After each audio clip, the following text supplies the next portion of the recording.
coup est pris en main, par un éditeur. Alors certes, c'est beaucoup moins d'inquiétude, de prise de risque et de charge mentale, mais en même temps, l'éditeur, ça devient un petit peu son jeu à lui. Il a tous les droits dessus, il peut changer le thème, il peut choisir son propre illustrateur et cetera.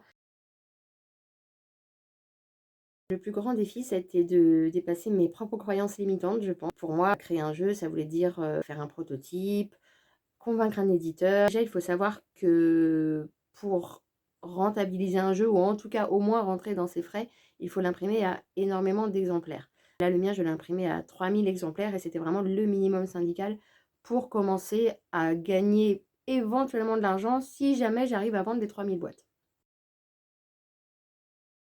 Tout simplement parce que je suis pas du genre à attendre indéfiniment qu'on vienne me chercher, que moi j'ai envie de passer à l'action et qu'au-delà de ça, quand un jeu du coup est pris en main, par un éditeur, alors certes, c'est beaucoup moins d'inquiétude, de prise de risque et de charge mentale, mais en même temps, l'éditeur, ça devient un petit peu son jeu à lui. Il a tous les droits dessus, il peut changer le thème, il peut choisir son propre illustrateur et cetera et moi j'avais vraiment envie de le garder, tel que moi je l'imaginais. C'est d'ailleurs pour ça que j'ai très vite fait appel, à une super illustratrice, alors que normalement on ne fait jamais ça sur un prototype parce que, tout simplement le jeu continue à évoluer au fil des tests. Mais moi j'avais vraiment envie et besoin que ce jeu commence à avoir un univers, qu'il ait son âme à lui et d'ailleurs c'est ça qui a payé au final.